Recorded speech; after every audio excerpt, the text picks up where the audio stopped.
into debt, when you actually get signed, you just start going into debt. Yeah.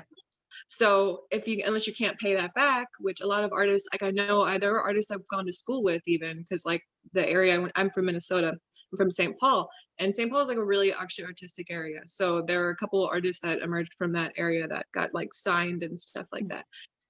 But I've watched them sometimes. It'd be like they would get something going on, but then when they actually got the platform to like reach the large audience wasn't responsive to them, so they ended up, they get dropped because the label doesn't make money back. So it's one of those things, like, honestly, if you're financially going to do music, you really don't, and you want to do your thing, like, it helps to get people, to investors and stuff to help you along the way and everything. Like, I'm not saying I'm against that if anybody wants to invest in me.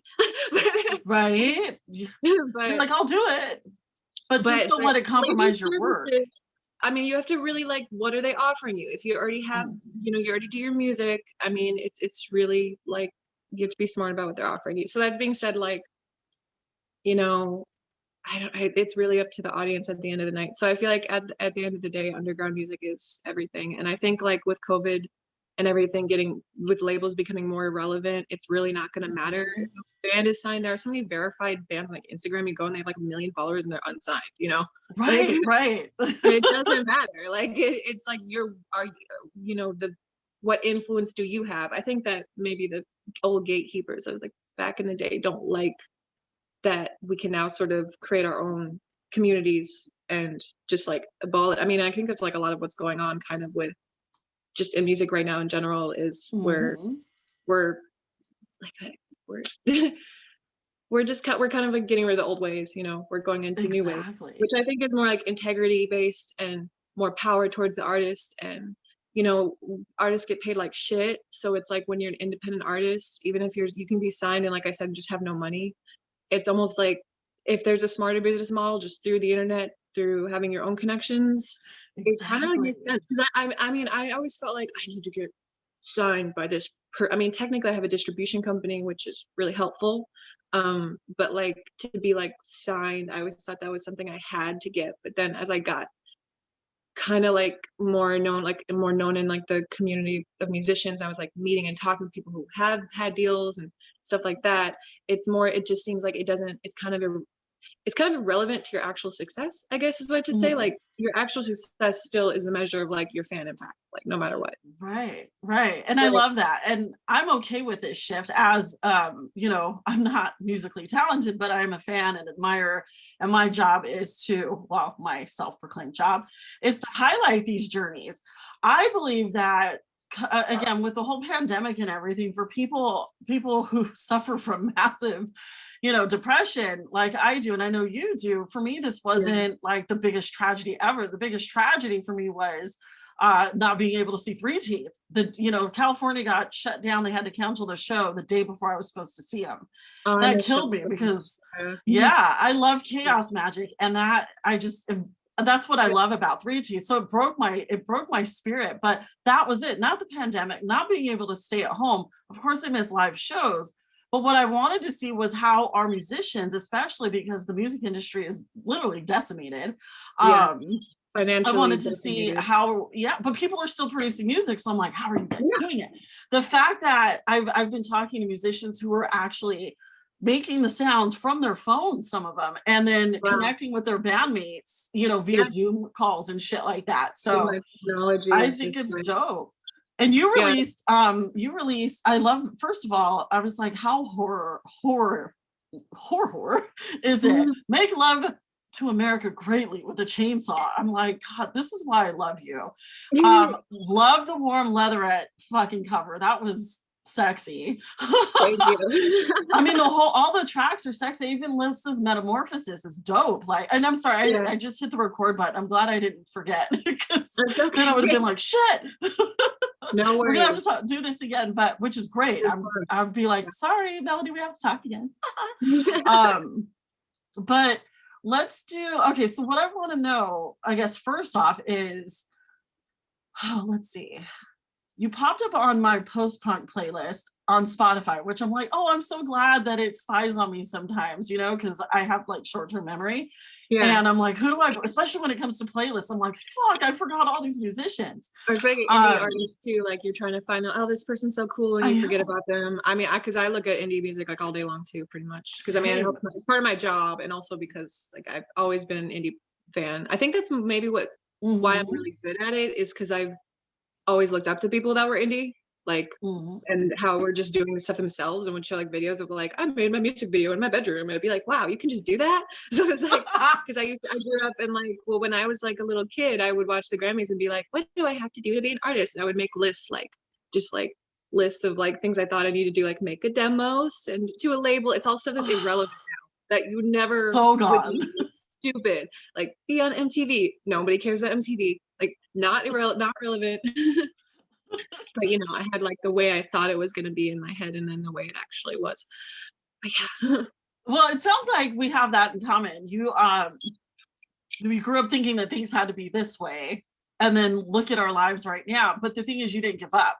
So when you had done Lissa's Metamorphosis, and I think I have notes. It was so funny. I was going through all of my notes, and I'm like, shit, I had questions ready for you in 2019.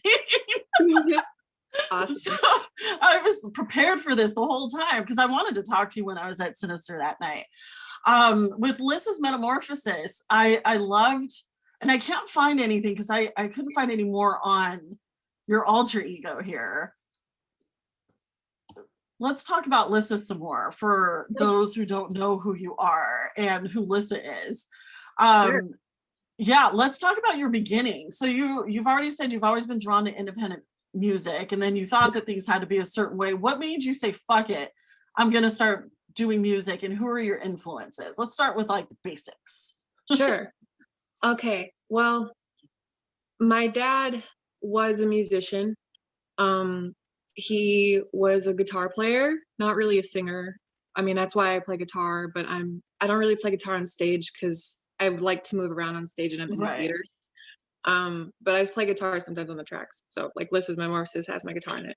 I mean, I thought it's like amazing guitar because, like I said, I was very lazy with guitar. So I'd always play music in my house. I used to make songs and I would send them to my friends. I started getting into like producing little weird songs, which I almost want to post some old demos because I've been listening to these weird old demos I did when I was like 16 that are just like so weird. They're kind of like, I used to sing in this like weirder voice than I use now. So it's like so strange, but like the writing is really good. I feel like the production was pretty solid. So I was like, I might post these someday. But anyway, you should make these really weird little like electronic songs. So like my dad died when I was like 17, 18. Oh. I got kind of distracted from like, I'm not going to do music for like a year or something. Then I started being like, actually, I want to do music. Then I tried to start a band. I couldn't find anybody really that would like, I found some people that were cool, but the band just didn't work out. Kind of like how I've always try to start a band, but then I would like not know people who played instruments. And I would just find people that looked really cool and be like, you want to join my band? They'd be like, I can't play an instrument. I'd be like, I'll teach you how to play the drums. It's just like, whoa. It wasn't even that I thought it was so good. Maybe I thought it was really good because my dad was like a really good musician, that I had this like over bloated like idea of how good I was, and that I could just get random people in my band and make them sound good. And think about it now, it's like really funny. But anyway, so 17, my dad died. Like I spent like a year or two just like roller skating and not really doing stuff.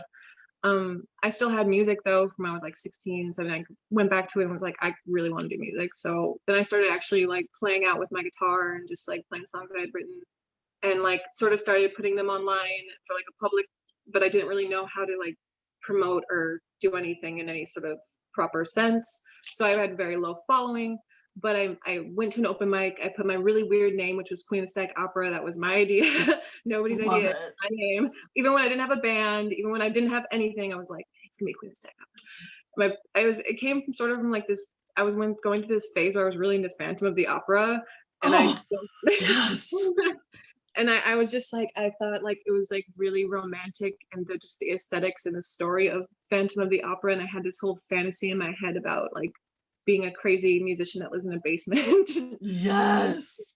And like I really like guys with masks because I'm not attracted, it sounds weird, but like I don't really care about physical features, but I'm like attracted to like entities and energies. Yeah, So like no, it's when not weird at somebody all. has a mask, and I'm not saying physical features are nice too, but like if somebody has like a mask and they're really smart, it's very attractive to me. I don't know why. I love Anyway, it. so I was going through this Phantom of the Opera phase.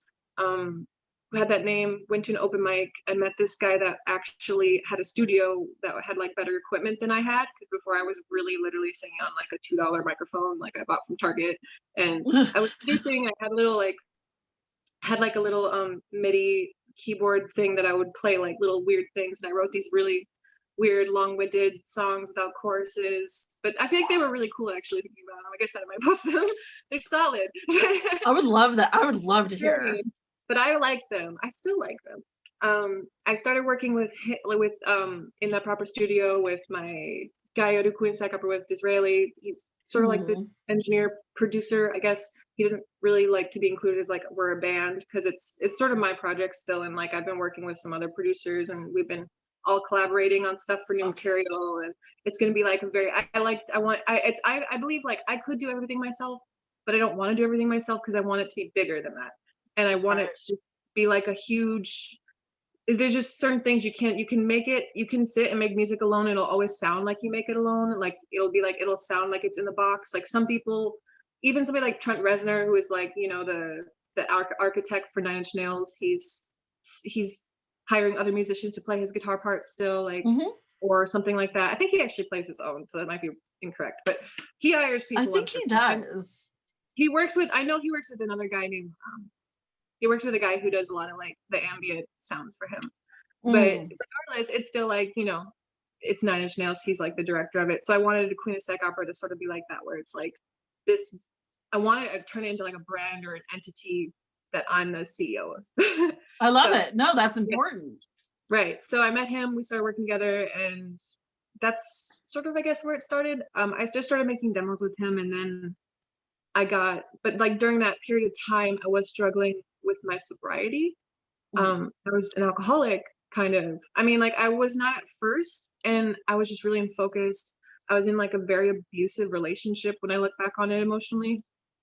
I mean, I was super, super young. Like I was really naive. I was stupid. I mean, I'm still young, so I don't know why I say that. I'm very old, but you know, it's like even when you like you're one of your first like really serious relationship, you put like all your faith in somebody, maybe is a little bit taking advantage of you and whatever, you're not open to seeing like, oh, I could be treated better than this because I don't know what it's like. I know exactly what you're talking about. I was to say that I guess I wasn't focused at all. I mean, I was writing a lot of music, I was working on music, but like I just couldn't I couldn't focus myself to actually like make a career step and like put my EP out, you know. Finally I got sober and I broke up with him. And I was like, I mean, I still smoke weed, but I don't drink anymore. Oh, that's all I do. Yeah. For me, it was like, I just don't, because I mean, I probably could have like one drink here or there, but I don't really care to necessarily. Just because I have bad memories associated with it now. Like I just think it's really sad when so it's just not fun. So and it's temporary. Yeah. Right. You know? So that's where I guess Spaceships, so the EP Spaceships is like about my drug journey kind of, or was like my sobriety journey. And I was actually writing it when I was going through like, I was basically getting sober when I was writing it. And I was going through like withdrawal even from alcohol because I didn't eat enough too. Like at that point was really like, I guess I've always struggled on and off with like when I was a teenager, I had an eating disorder, so I would struggle on and off with it. So when I would drink, it would be really hard for me to want to eat after I was drinking. Right. So I'd be like, and now, I mean, I don't struggle with like an eating disorder now, but it's one of those things like if you know anything about eating disorders, you know, like it's always in your head, even if you're eating healthy and you know I never had like a severe eating disorder. Like I had friends that had like severe eating disorders. I just had like some issues. This is like so dark. I'm sorry. No, this is what I want to hear. No, this is perfect. I'm not a love and light person by any fucking means. I smile a lot, but I'm not love and light. I want truth, you know. I mean, it's like, darkness, you know, a lot of the time.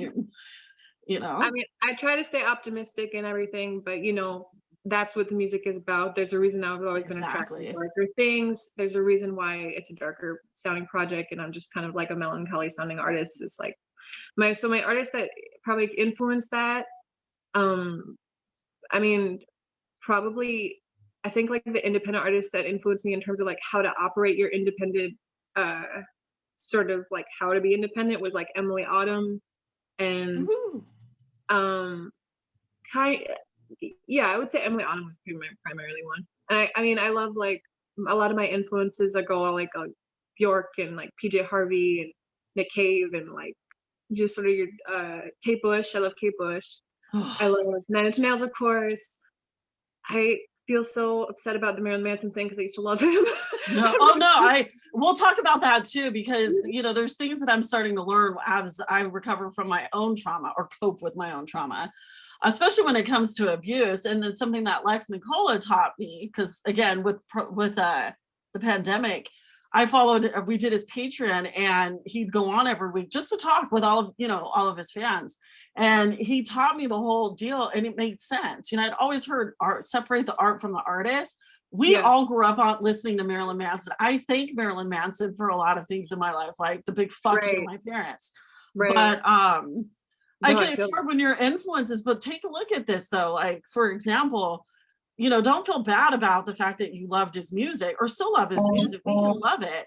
It's just we can't support abuse. But look at H.P. Lovecraft. He's a huge, huge influence in the horror industry. What a lot of fans don't know, and I just found out when I read Stephen King's memoir, which was like 5 years ago, was that he was a raging psychopath, racist fucking asshole, Yeah. But look at now. I was gonna say people always mention his work to me all the time because of the like sci-fi content of spaceships. Yeah. And stuff. I totally get it. I totally correlated and think he's cool and a fan. But no, yeah, I mean that's the thing is like with corruption, the corruption is like riddled throughout all of entertainment and history and art. So basically, for me, I've always been awake to the corruption in like some sense. So like I always would like something, but know something about this I don't like, but I just kind of would put it aside. It's like, you listen to a song and like, I like every word except for this one fucking sentence where it's like, really, it's just like some weird degrading thing about women, say like, like something that's exactly me personally, or same. like, yeah. So like, I think we all do that. It's really like it's like, this is like the structure of our white man's world. So like, I feel like, I'll always love his art, no matter what personally is going on. Exactly.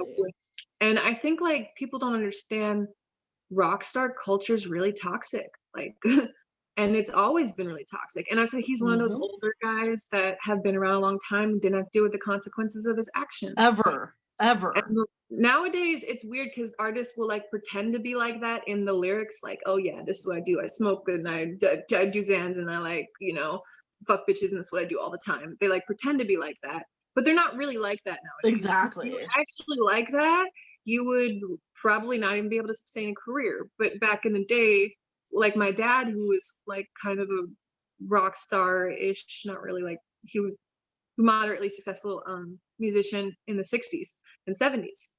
He would tell me stories. I mean, in the 60s and 70s, you want to talk about people that beat, women and snorted like 12 lines of cocaine and totally degraded the shit out of it. Like, a lot of our classic, most beloved musicians have allegations. Absolutely.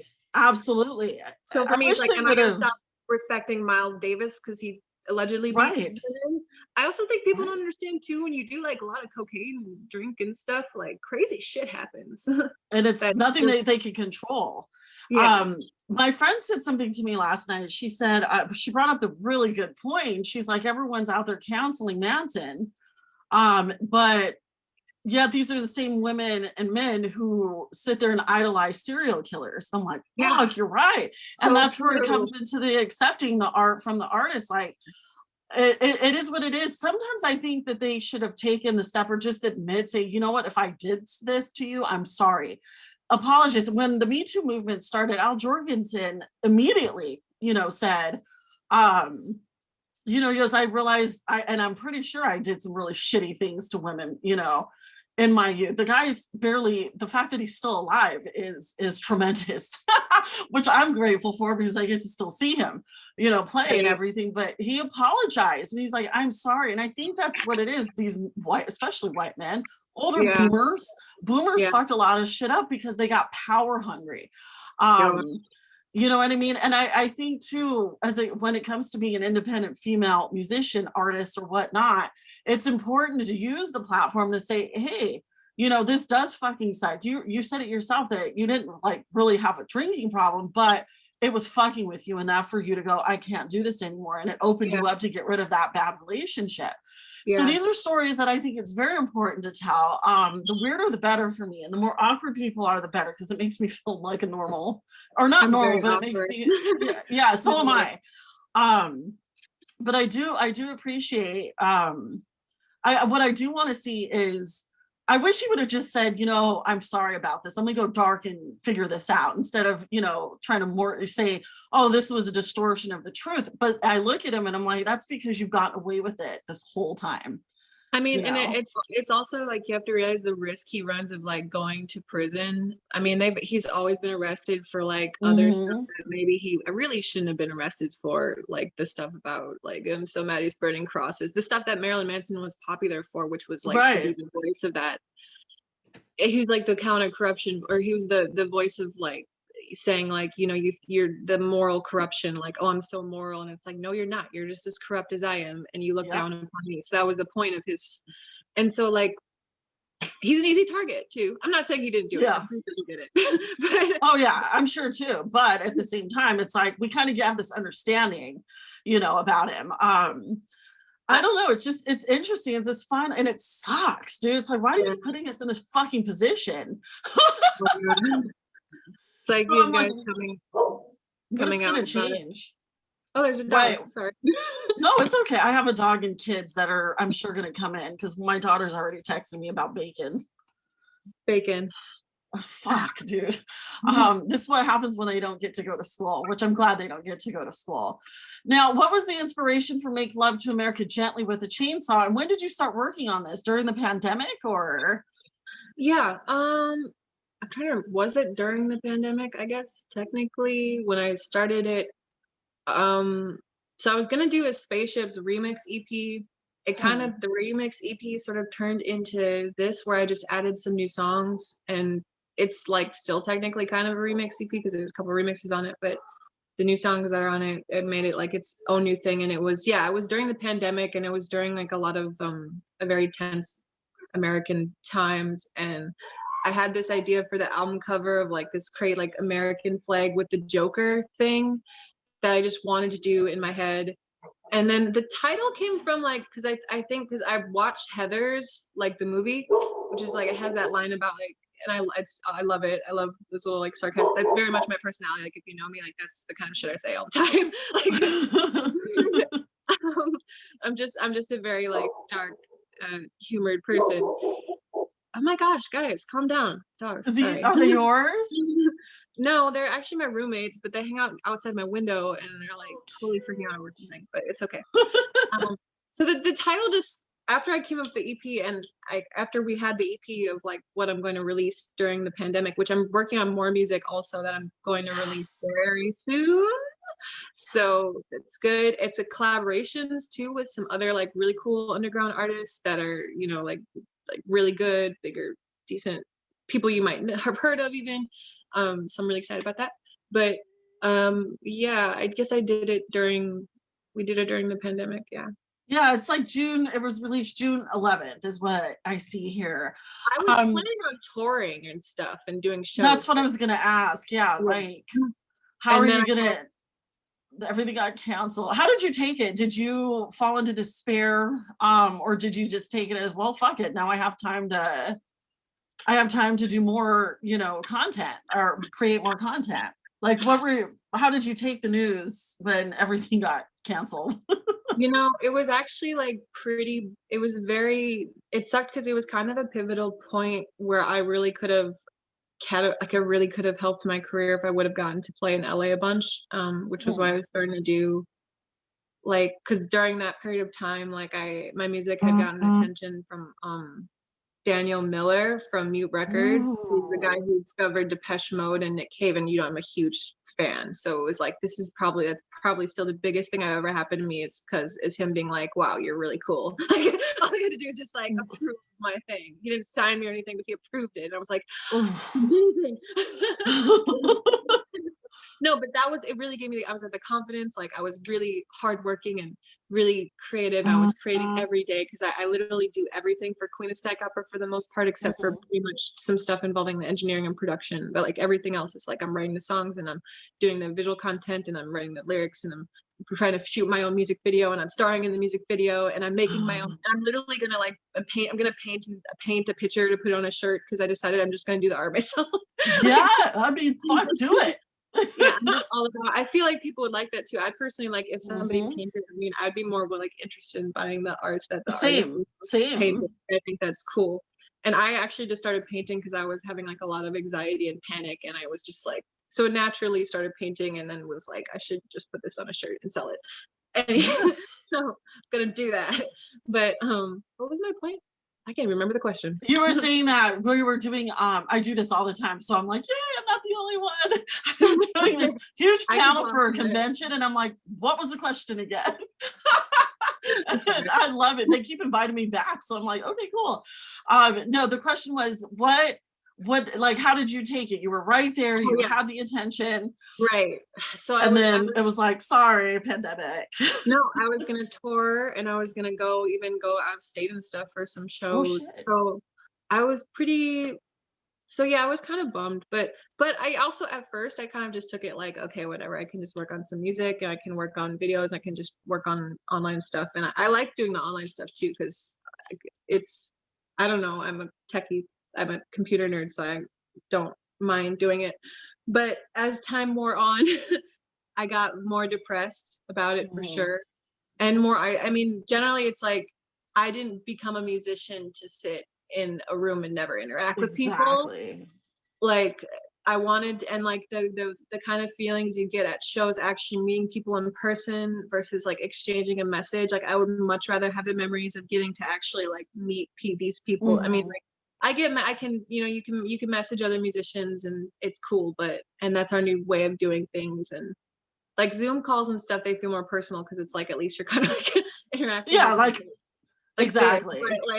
But it's still, no, I think the isolation's really actually made me pretty depressed. And I feel like a lot of my career I feel like because the music industry is at a halt, where Queen of the Stack Opera would have maybe gone in periods of time is now like a slower process. Like I think it'll still get there, like in terms of what I'm trying to build with it and my plans for it.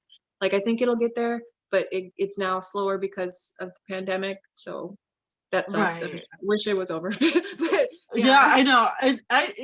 Same. I was telling we started this agoraphobia thing when the surge happened, and I'm like, we can do this.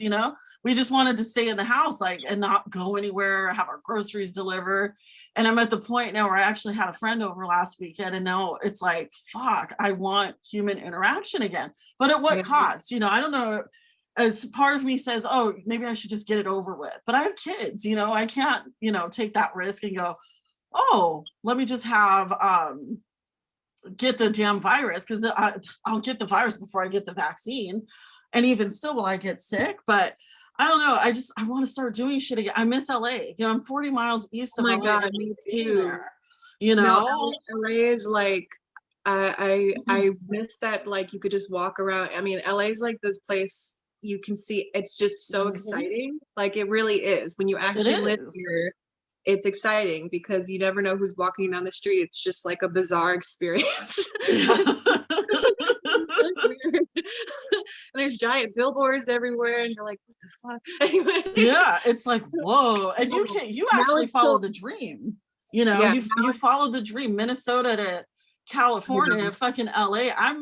We're moving to Oregon in May, but the thing is we have to be in California a lot, so we'll still be here. I've lived here my whole life. I'm over this perpetual sunshine. I can't take it anymore. I'm over the wildfires. And I think that my opportunity to have lived and dined in LA, well, I'm in LA, was in LA a lot before the pandemic. I know, it's just there's fucking magic. So even still, we drove through, during, the last year, we'd go through just so I can get my fix, is what I call it. I need my fix of LA. We'd stop for tacos, we'd go to my favorite spots. I miss walking on the streets though. Yeah. I miss that. I miss the people. I miss Hollywood Boulevard. I miss Bordner's. I miss so many Yeah, me places, too. Oh my God, I miss you Borders. know? And Yeah. how do you cope with so are you staying home all the time? Are you venturing out to do like, oh, let me go eat at my favorite place once in a while? How have you been handling the isolation piece of it? I Other mean, than it sucks. I feel like I've reverted into like me when I was like 15 a little bit psychologically, and I've been going through like a lot of the same sort of mental problems I had when I was like a Yeah. teenager from the isolation of like remembering. There was a point, honestly, I went through this like I had like a recent breakdown where I was almost like, I don't care about any of this anymore. Like I don't even care about quitting a stack opera. Like I quit. Like I almost like just wanted to I quit was gonna everything. ask. Like Yeah. there If was you a period I was gonna just quit everything, and I think I you can probably tell when it was because I stopped posting and I just was like you very did. like I was going to quit, and but I realized I was like I can't quit because I do feel like it's this innate sense of I'm supposed to do this. This is my Mhm. purpose on the planet. This is why I'm here. So I can't quit. But Does I the desire to do it. I mean, I was just so unhappy, and mm, like I guess for me, I venture out. Like I do venture out to do stuff. But the limited contact with people is hard.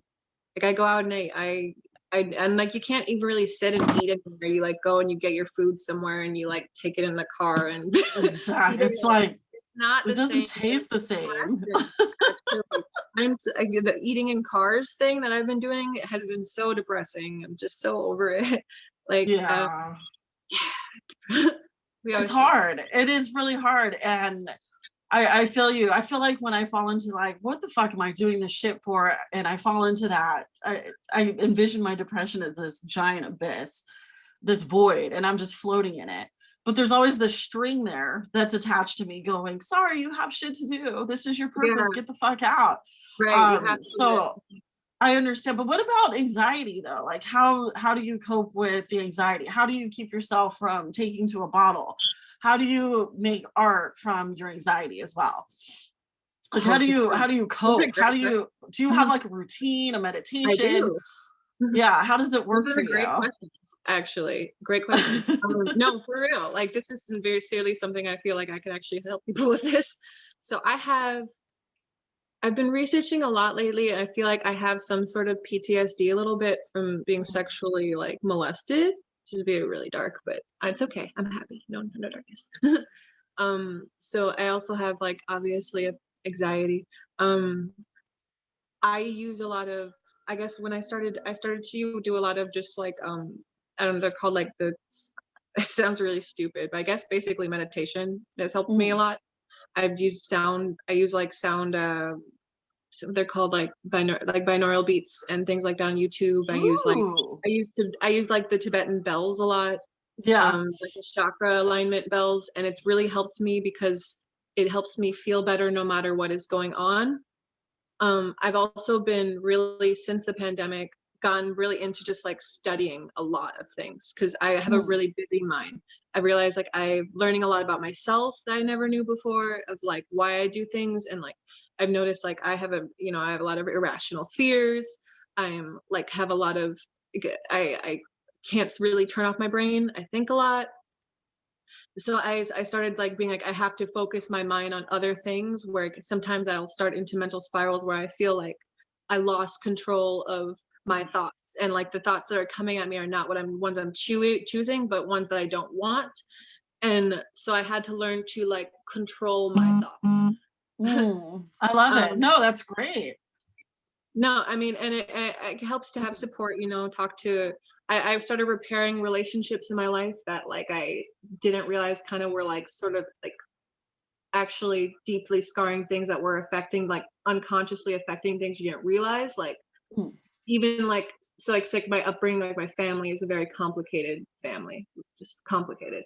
But I've been trying to just feel closer to my sister and my mom, for instance, even though we have our, not we're not like even though it's complicated things and there's stuff in the past or whatever, realizing realizing the things that maybe you growing up held against the people in your life were more like it's not your fault they have these issues. You know what I'm saying? Like if you have people in your family who have issues, my people in my family have issues. I'm not specifically pointing them out. So if my sister and mom watch this, which they probably will, I don't want them to feel offended. But like we all have issues. Like I think as a kids we kind of take the issues on as like in this like tragic like victim mentality of like, oh my god, my parents have issues and I'm gonna act out and I'm sad because of this and I'm upset, and it's not even sometimes that it's like not even like you're unconsciously, like when I was a kid I unconsciously like acted out in school a lot just for no reason. I just didn't want, I didn't like being told what to do. I would walk out of the class and I would tell the teacher fuck you and I would just like leave. Like yeah, I did it too. I didn't like being told what to do. Thinking back, I'm like, I was probably just really calling out because I felt something like in my life that was empty.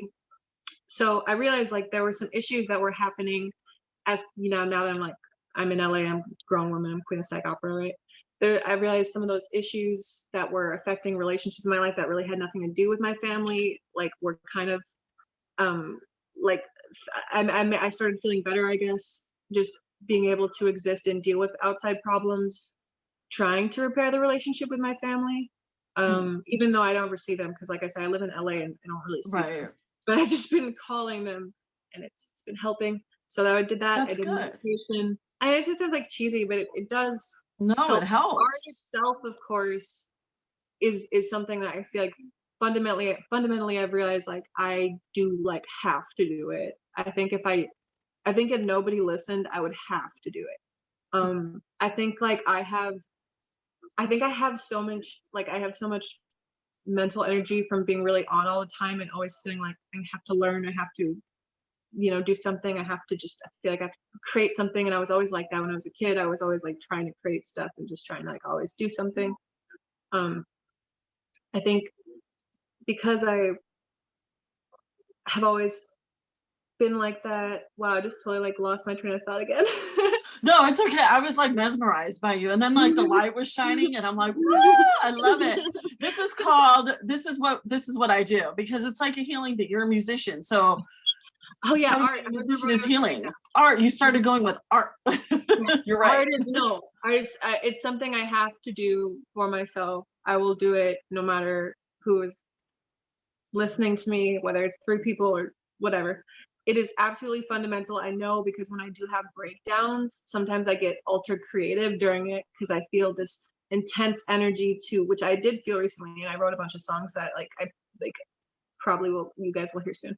I do feel this intense like desire, like I have to get it out, and I just have to, and then I'll go back to my self-loathing, but like I have to get it out, and it is, I think, gives me purpose for some reason, though. That I do question sometimes, like what is the purpose of that though? Like if your purpose is to, when you reach those lows, create something really genuine for people, what kind of purpose is that for yourself? Because then that means that your best work comes out of being, if your best work comes out of being sad, it's like, but then I don't want to be sad. What about when I'm happy? Does that mean that I won't be able to create? I don't think that's true either, because I write songs when I'm happy, but in the depths of despair sometimes I think when you really have something to say, it's really important to express that outwardly, and I often feel like I can't communicate quite to just like to the people I care about, people I'm very close to. I can't really communicate my emotions effectively, and I have always done music because I just felt sort of like, I guess it sounds really cliche, but I felt misunderstood, and I felt like if I were to just be like an artist, I could, which was why I started just originally doing it, I could show people who I am. And I was really shy too. So like I had trouble making friends growing up because I was so shy. And so I wanted to do music though, and like through just being really weird and creative, like I made a couple friends that I could do music with, and that was like good enough for me. So really, like the only like intention when I would originally do songs, I'd be like, this is for my friend to hear. I love that. No, it makes complete sense. For my friend. I just want everybody to know who I am, just so you guys know. Right, and that's my job, is to go, hey guys, look, Look who I met today. I think you would actually love the horror community for this particular reason. The Southern California horror community is epic when it comes to awkwardness and inviting people in and making you feel like a weirdo, but also it's cool. Like it's okay. And the weirder, the better, the more attractive they are to you. So it's not cliche at all. Actually, what I'm hearing a lot of and what it validates me is when I was attracted to your music instantly. And like I said, it's in my occulty witch playlist, which is what it's actually called because I'm not that creative sometimes. I work so.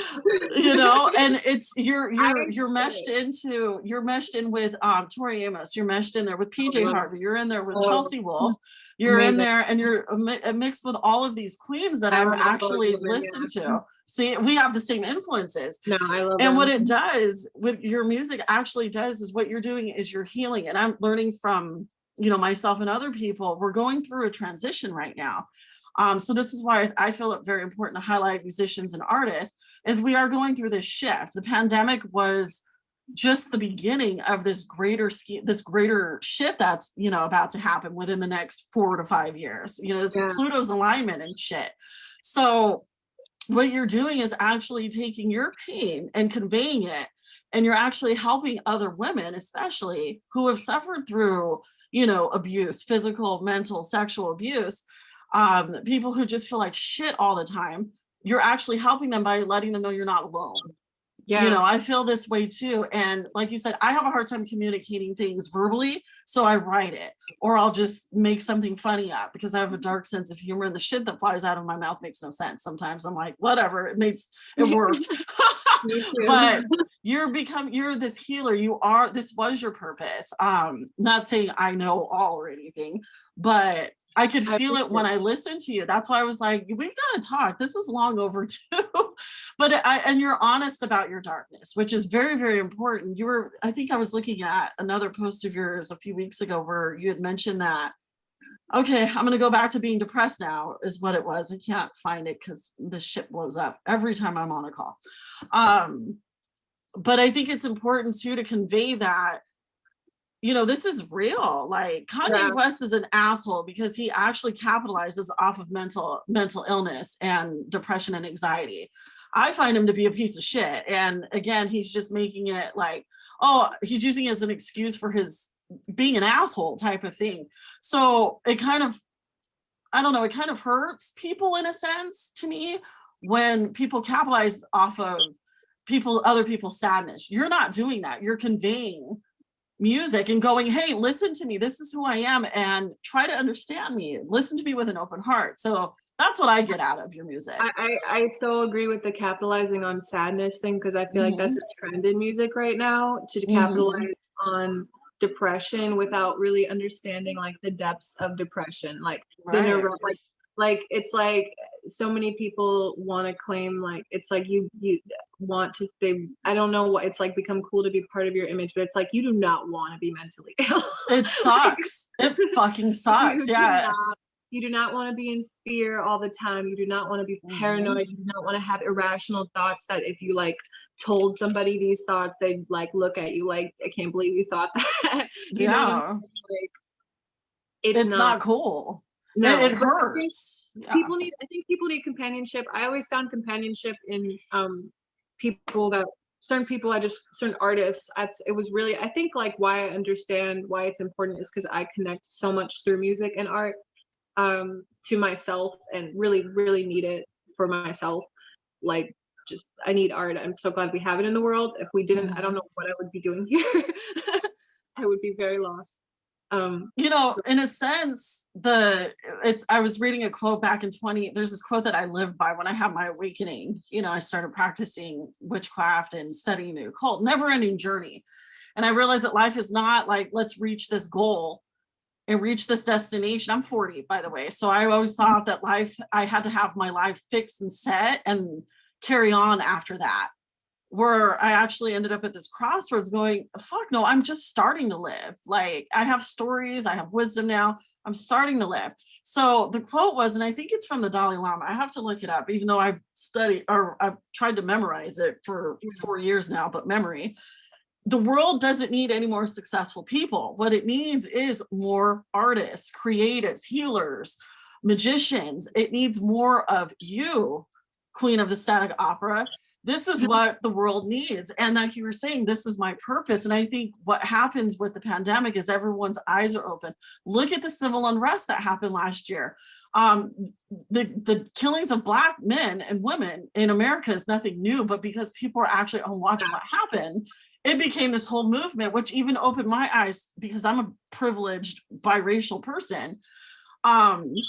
But what I love seeing was people like you, people like my witch friend Zachariah, out there marching on behalf of people who look like me, who I had to stay home. I'm all about protesting, but I couldn't do it because I was so paranoid with the pandemic.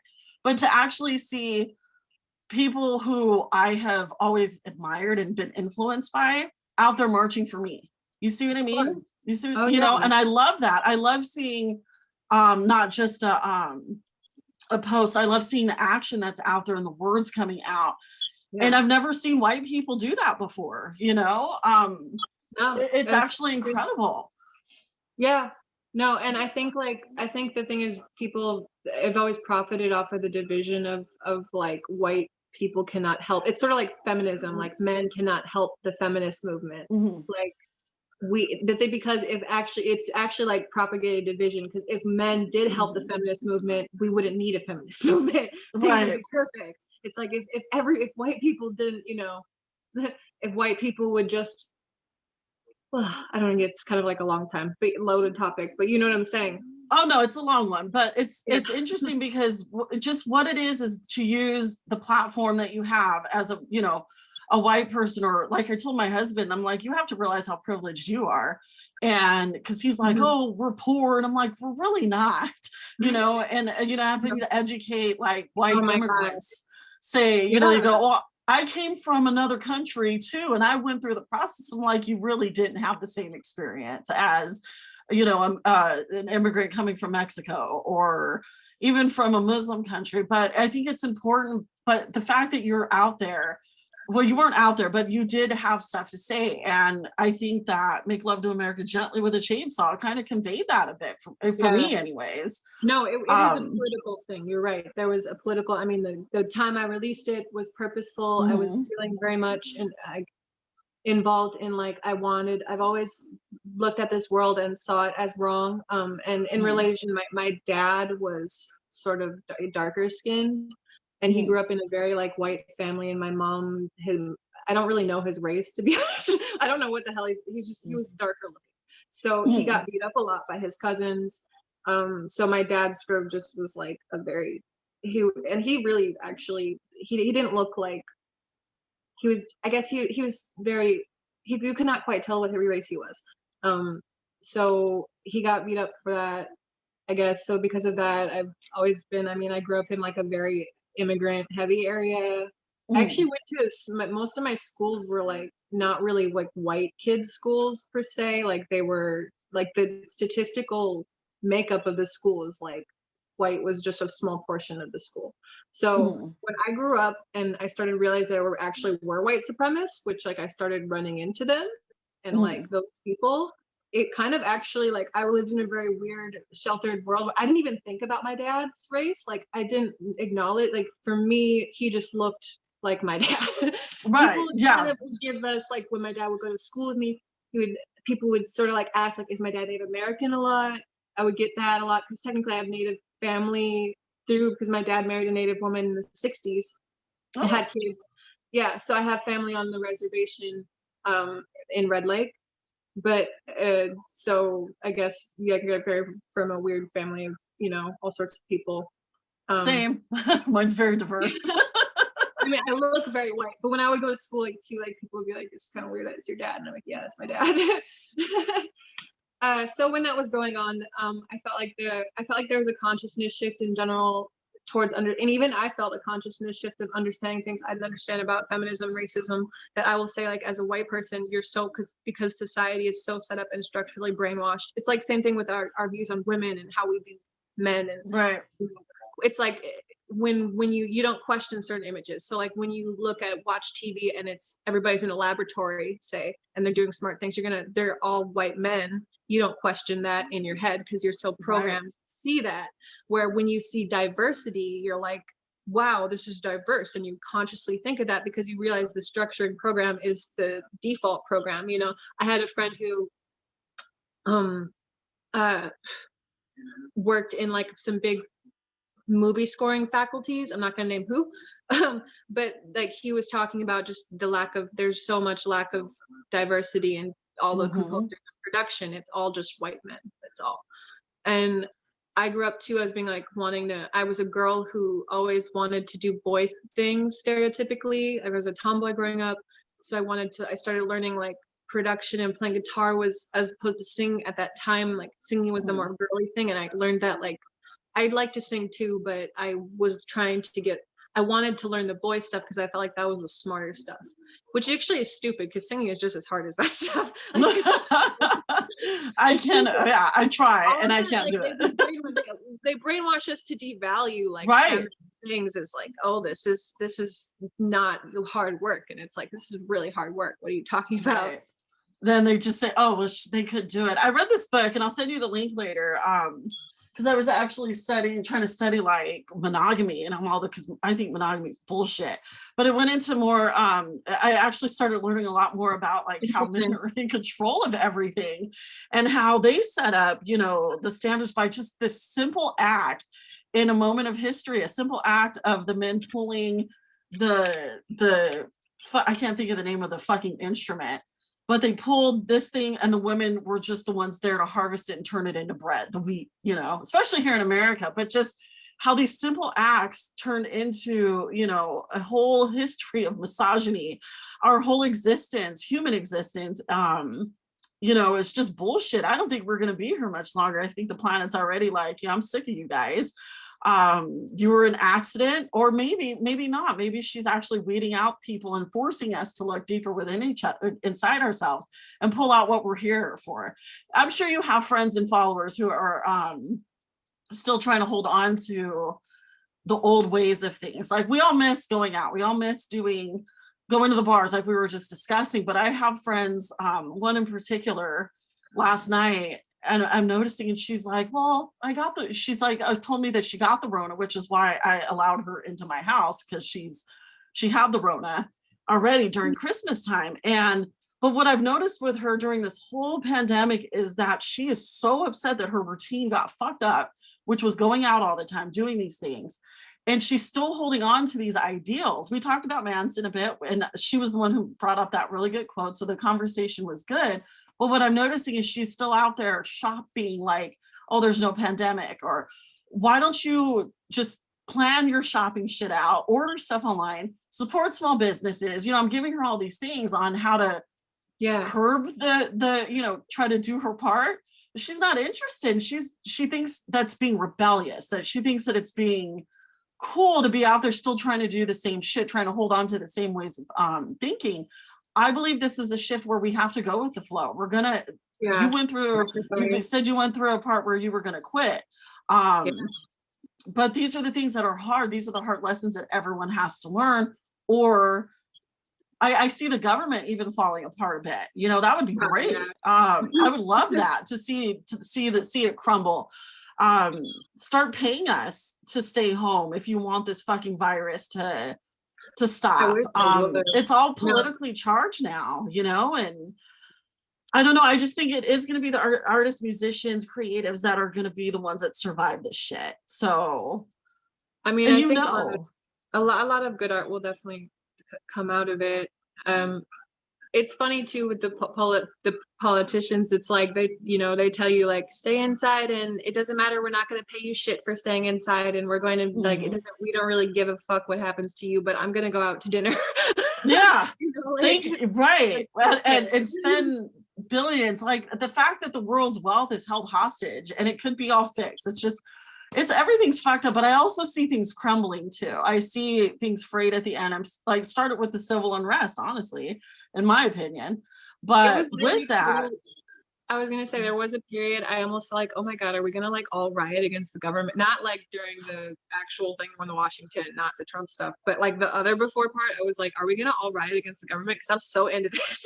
Right? Like I'm ready for revolution. Like we were talking about this. Like we're ready for revolution, but some of us are like, oh shit, that's scary. Yeah, We no, do have it's to give up a definitely lot of scary. ways. In reality, none of us are prepared for revolution. Most of us No. aren't prepared to, I knew those crazy people that'd be like, I have prepped for the apocalypse. I'm sure like a lot of people in the kind of goth world know those people because for some reason those people feel like coincide. It's We like do. preppers who are also like, into like heavy metal industrial, like, yeah. Well, let's do it. Now, what are you going to do with, okay, so LA, really quick, this is my last question because I have another fucking call soon. I hope they're late. Because I'm actually really enjoying this. Where did my question go? I'm not that high.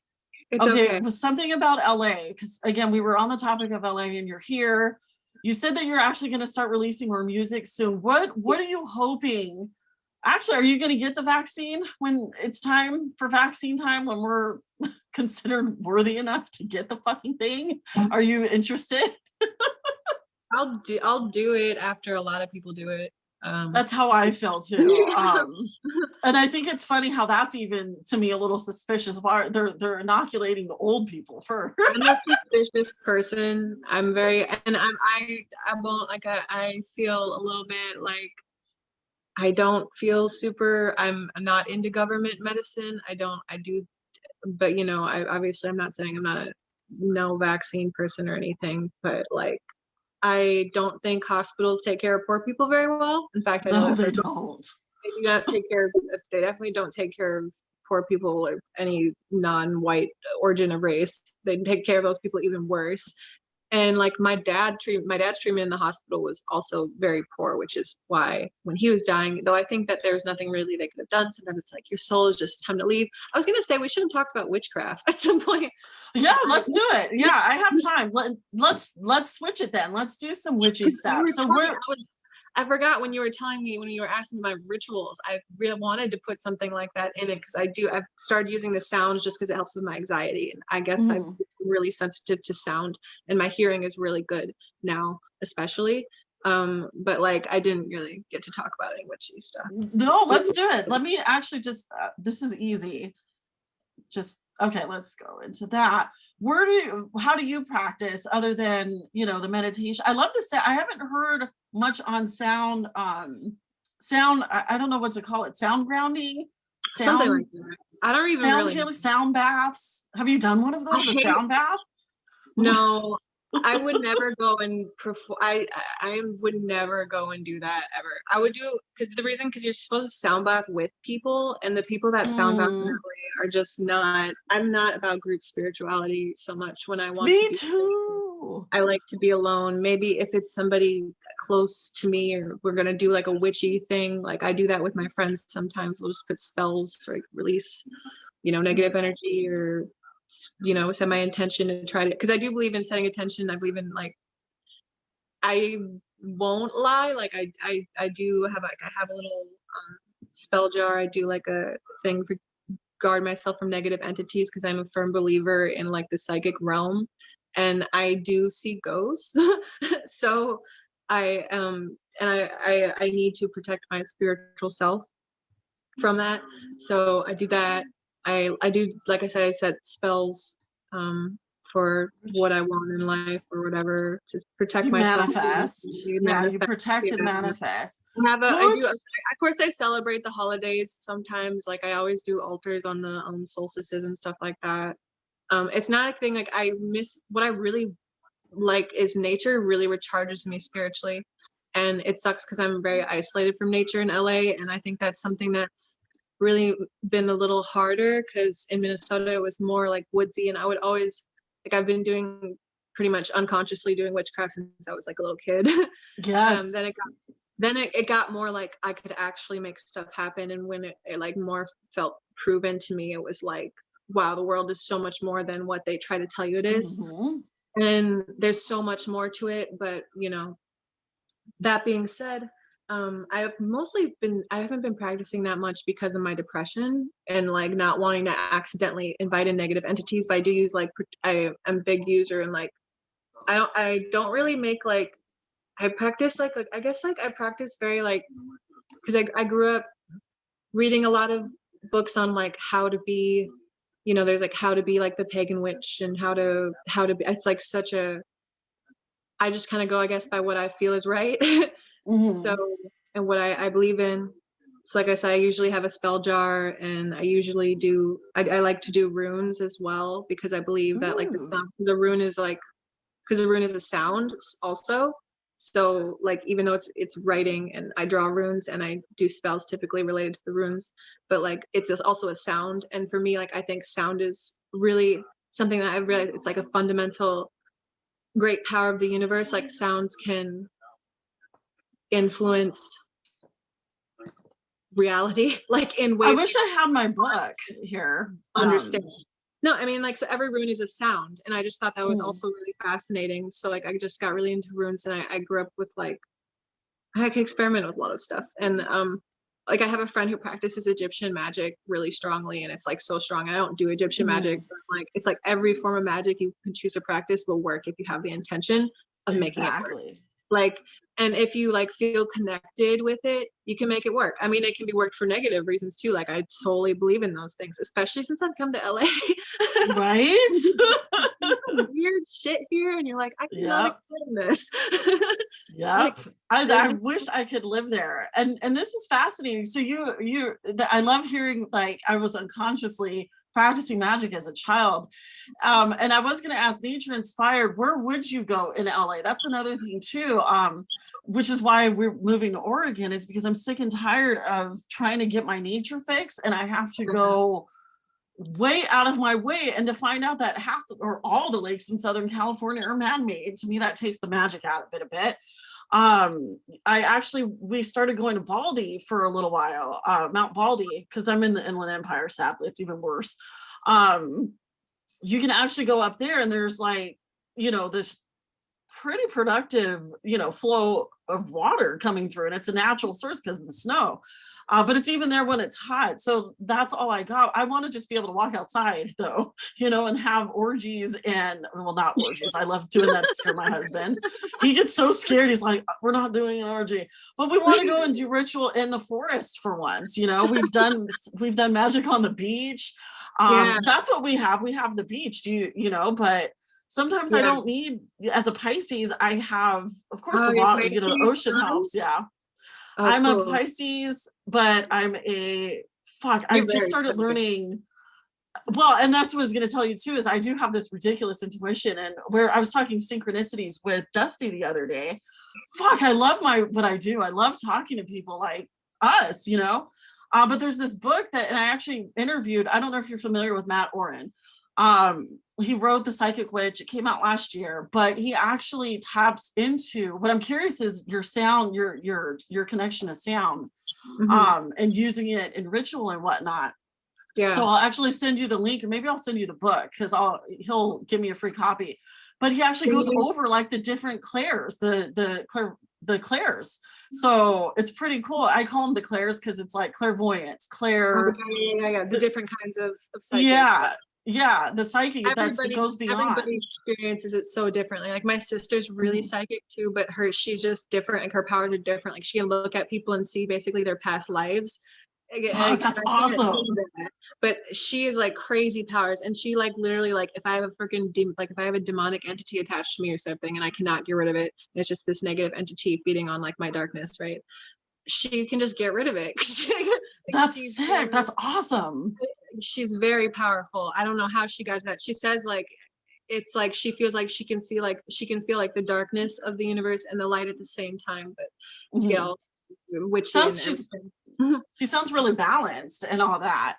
So, and then I was going to show you, this was mine. I actually did some hard boundaries with my parents the other day, and I didn't want to go out I was like, fuck, I have to make sure that, they don't put their negative shit back on me, because I, set these hard boundaries. So I had to print my evil. And I'm like, whatever, shit works. I've been in like this safe mood, like I've been feeling safe.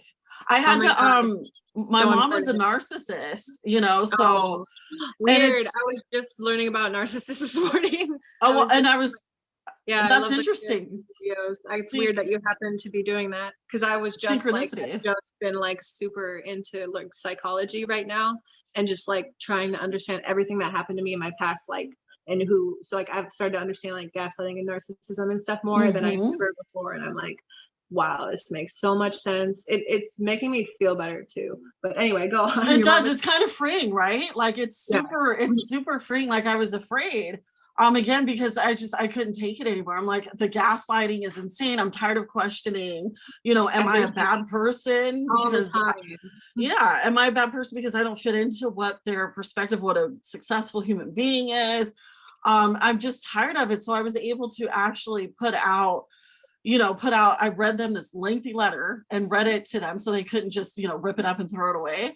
So my husband recorded me filming it, sent it off to them, but I also was able to send it to my aunts and my grandma because they were the maternal after all this trauma and years of, like filling that maternal hole. Because I've always had mom issues. You know how like little girls always have daddy issues. I have Yeah, mom issues. fair Two enough. mother-in-laws, I can't stand them. So I've always had this mother, but I have a daughter. I have 3 boys and I have a daughter. So that connection that my daughter and I have is fucking badass. And I know I didn't have it with my mom. Anyways, long story short, because this is about you. Sending that out, I actually was able to tell my aunts, like, hey, and my grandma, I want you guys to fill that hole that my mom left. Let's start off from when I was a kid, because I stayed away from my aunts because I thought, they were like feeding off of my mom's bullshit about me. And they Yeah, never did. I found out one of my aunts has been defending me the whole time. there you go. So it's actually really freeing. And I feel like I was telling my husband the other day, I go, yeah, I can start an OnlyFans now because I feel like I'm not going to be judged by my parents, And he's like, who gives a fuck? You're not a kid anymore. Put it out there. So it feels really freeing. You know what I mean? And learning what a narcissist is, but the healing's not over is the other part. This is going to be a lifetime. And I'm actually reading this. If you're interested too, I can send you books galore. I'm a reader, obviously. Yeah, Can I you love see it? reading. No, I love them. Okay, you can't see it. Becoming the Narcissist Nightmare. Yeah. So it's Awesome. pretty cool, but it's important to learn. Like you said, like you were saying, just like trying to figure things out. I feel like this is the part of the pandemic and the isolation that's like, all right, we're really going to have to go back. Yeah. Let's figure out who we are. But back to the witchy stuff. I love the fact that you're out there doing, who do you, well, I guess I should ask. First of all, I want to send you this book if you're interested in reading it by Matt Oren, because I think it's so cool. Like he taps into all these, different clairs and sensory things. And I think that would really, I think you'd be interested, especially in the sound, the fact that you're sensitive to sound. I want to know more about that. I want to know like what happens. You were saying that you were doing, you're sensitive to spirits as well. Yes. So do you visit haunted places? Oh yeah. Avoid them. Totally. I live with them too, and I visit them. I live actually very close to a graveyard. I always end up very close to a graveyard. Like right now, I have this whole conspiracy theory about Charles Manson right now because I live by Sharon Tate's grave, and I went and I visited her grave, and it's really weird because there's this connection between my dad and him because my dad, at one point, has the same. So I'm bigger into astrology too, right? So my dad has the same sun and moon sign as Charles Manson for some reason. I just found that super eerie, and so I'm right by Sharon Tate's grave, right? And my dad, he actually happened to live in Los Angeles during that period where the Manson murders were happening. So I've had this like weird morbid fascination with like that her grave a little bit. So I went and like walked around. I was visiting Hollywood graves. I saw Bing Crosby's grave is right by my house also, and who else? A couple other old actors and actresses, but most of them more notably, I guess, probably Sharon Tate's grave. That being said, like the first time I really got like a spiritual experience or like where I saw a ghost was when I was like in Minnesota, and I went to this house and it was notoriously haunted, but I'd always wanted, and I lived like in a haunted house. Like when I was growing up, my house was like 100 years old and it was basically haunted, and it still is haunted, but I was very like scared of ghosts. I had like both fascination because also I watched tons of horror movies and stuff growing up, I loved like Mm. everything scary, but I was also very sensitive, like and very empathic and very absorbing of energy. So it was like a weird paradox of person. like No, it makes sense. no, and but when I went and I first saw a ghost, it was like I went to this place that was specifically supposed to be haunted. I've always had feelings, but I always doubted my feelings. And then I went to this place where basically the story was like this guy, his name is Mr. Four Paws. If you look it up online, it's famous. I saw the ghost of Mm. Mr. Four Paws in Minnesota. Ooh.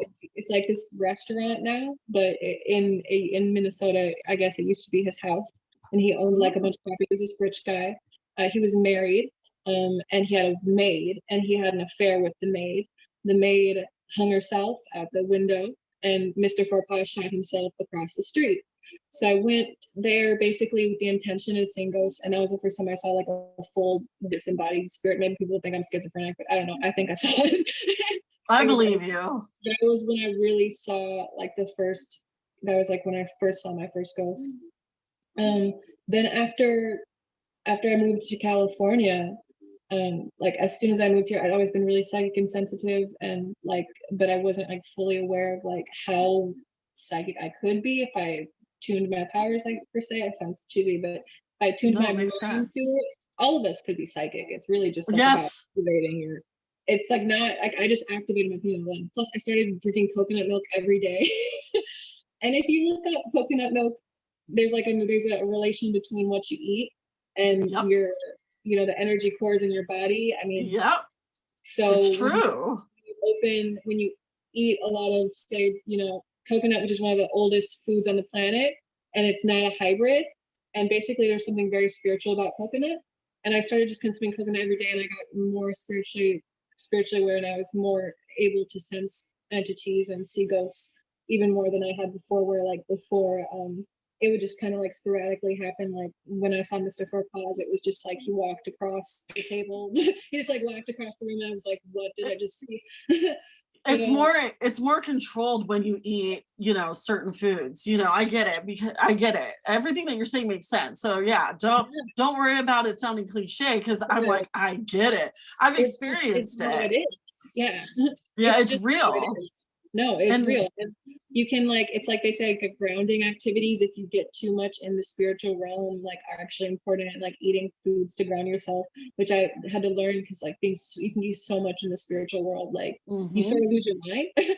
So yeah, it has to be careful to like find the balance of being here. But yeah, I do purposely I like to go to haunted spots. I try not to go to like it depends too like how I think like I've heard when your third eye opens you really lose a lot of your fear, and I have kind of experienced mhm, that. My fears are now more related to personal things inside of myself that are all psychological. I'm not scared of monsters. I'm not really even so much scared of people as much anymore, where I used to be kind of, especially as somebody who survived like sexual, like assault or mm. something. More scared of people and walking around, and I walk around a lot alone actually. But like I'm not scared anymore because I feel like in control of my reality, and I'm not usually scared of like an evil entity. The only thing is there are spots you can go and places you can go really where like there will just be something evil there. you know, Mm. it's an energy beyond the control of yourself. So like but if you're aware of it, it's less scary. Like I was saying, like about the entity, like the ghost, because I live so near close to a graveyard. Like I'm aware of them, so I don't let the negative ones influence me. Where like a lot of people don't realize we're all like subconsciously influenced by ghosts and spirit Absolutely. all the time, and their energy influences us. Like somebody, bad energy in your room, you might downward spiral into a mental breakdown in your room just because of Yep. like something in there. And I mean, I know it's not like the politically like sound way to answer because let's be like, you need therapy and that will help. But it's like therapy, there's It things only that gets you so far. Yeah. there's things that just aren't explainable. No, really. And like there are things like I personally feel like a lot of entities, because my dad died when I was 17, right? And I went to Joshua Tree. And like I Oh, that's spread his ashes recently ish. And since then I got really like more psychic. But I also feel like I got some of it sounds, if you're really like into spirits and ghosts and stuff, I feel like there are like entities of darkness that followed him in his life, which is funny Mhm. because it like mirrors my life because he also was a professional musician basically, and Mhm. he, it does a very similar thing to me, like that have like attached themselves to me that now I have to deal with because it's like ancestral entities, like Right. probably that come from, I don't know where that comes from, but it's like all this, it's all this like there's like karma in our families, I think, too. Like that's what I believe in. Like I believe like the karmatic like influence of like spirits on our families, like they do influence us. So like it might be like even our conscious like or our unconscious, I guess, reason for being here is to clear the karma. Like I have a friend actually who I feel like personally like some of her family members have done like kind of bad things. I don't, not to get into too much detail, right? And I personally think that she has like, because some of her family was kind of racist, I guess is what I'm saying. Mhm. Like, I think that she has an ancestral karma to try to like undo the negativity. Ooh. So like Break the I think cycle. I Break low break key think she the has curse. no, I low key think she has like if like I want to go into like the crazy conspiracies that makes no sense, so don't judge me. I low key think she has like Nazi occult entities like, Oh, attached to that's her a thing. Yeah. that she needs to get rid of. Like and like she's because she's very much not like that, but it's like when she grew up and it's like when you're a white person too, like the racist people in your family, like that's like but on a deeper level besides that, because like I realized spiritually also all this stuff involving race and sex and like discrimination is also like these ancestral wounds basically in on this planet that our souls keep reincarnating to come and try to fix over Yeah. and over, and like we need to fix them, and like that's our purpose to be here. It's like look in your family, like there are definitely people in my family that have done bad things and people who've had bad things done to them, and like I think I just think to say like to be the best person we are as a descendant of our family and to light work, like spiritually light work where we go, and to like rid ourselves of that darkness and to teach. I mean, it's like everything is so correlated, I guess. Like, it's like you can look at it from like a logical, psychological perspective. Like look at it like abuse and survivors, and like Hmm. just like from the whole typical like therapy book. But then look at it on a deeper level of spirituality underneath it, That's right. because At we're all least. energy. Like, Yeah. And that's all we are is just pure energy. So what we're giving off, it is so profound, but it's also important to know to learn. There was a whole point in my life I was not interested in knowing like who I came from or whatever. I know I have grandparents that are still alive, but I'm not going to get the stories for them because I'm sorry, I don't trust boomers. And I don't fair think enough. they're in tune with anything. You know what I mean? I don't think they're in tune the way I'm in tune. They don't have the same spirituality or outlook. So I think it is important to know who these ancestors are. For example, I was waiting for years for Black ancestors of mine to show up, and they showed up last year. Yeah. I mean, there were points where I was going off and astral projecting or just sitting on the couch, and just not imagining, but seeing myself in prison and seeing Uh, myself getting abused and seeing myself getting hurt. I'm wow. wondering if that was someone from, Interesting. slavery, an ancestor Definitely. from, things like that. And I think that's so important because, and the spirits were loud. And that's Yeah. why I was like, I have a small platform I have a small platform, but I have a quality platform. And the people that I follow and that I follow and that follow me take what I say. So when I start talking about, I've never been this in tune with, my Black history or my Black heritage. Because I was always taught what the way I am is Black, so I couldn't be that way. So I felt like I was forced to make a choice. But I think Yeah. it's so important to listen to when we have these experiences, like you were saying with your friend, or you're catching something that she has, she Yeah. has I these can just see energies from it. these families. I It's mean, important. we have a really psychic connection too, so I can just see it Mhm. and feel it. Like there's just something like that is your purpose. It's like that is why she's like, I just feel that innately in my, and same thing with my family. There's like different darkness. like I said, I feel darkness from my dad, and I think some of it is like related to because my dad was a rock star, right? And there was like a lot of degrading of women in the 60s and 70s. I think like a lot of this entity, I feel like I have this like weird conspiracy theory about. I also feel like because my dad had crossed paths with the Manson girls at one point, because he literally happened to cross paths with all of them outside of a courthouse. He like drove past when they all had like their head shaved, like I guess in a swastika, and it was just like some scary white supremacist women degrading like gross shit, you know. Right. And just that energy of like that supremacy and the just total like degrading of women. And like I feel like there were, and then my dad wasn't a bad person, but I think that those entities, because then when I like started being really into just like the I mean, because Once Upon a Time in Hollywood came out, I was like, very into just like, I've always been interested in cults just like from a morbid fascination. And I think like when I started tapping into that energy, I just accidentally picked up stuff. And I sincerely, like, I've had to get rid of them, but I sincerely believe it was like energies from whatever the Manson family is doing. Right. Like, I think like so it's like, even though it's weird because that's just a direct ancestral energy from my dad, who, you know, was older. So this is like, my dad had me when he was like almost 50-ish. So he's like of an older generation. My dad is technically a baby boomer. Or was rather, or is, he's still here. He's still around. He's out there. But you know, like I think like, yeah, so we both, me and my friend both like at the same time too, like had this like, our families both had entities that we need to get rid of, like realization, ancestral entities. I mean, I think it's like deeper than that. Like go into, like my grandma was an orphan too, so there's lots of stuff I need to figure out like that I don't know. Ooh, Like that's really cool though. Like, I mean, you're telling the stories of the people that created you, and perhaps your purpose is just not just the music that you make, but also to heal and help your dad in a certain way. You see what I mean? I think so. You know what I mean? Like it's on you because perhaps you're stronger than he was because you're a woman. You know what I mean? Maybe. I think we're more in tune. I actually love that. No, well, that's totally beautiful, and I love that. I think I feel like for sure, in a weird way, like he started this mission with music, and I have to finish it. And I don't feel like it's something where it's like I'm forced to. Like it's not like, it's totally separate mission. I don't make the same kind of music as him or anything. Right. But it's still like a spiritual mission, and like I don't know. I felt like that was really, yeah. I think that was really accurate. Yeah, and it makes sense, and I can feel that. Now I do have to go because I have this other one. I already put her off for 15 minutes. Sorry.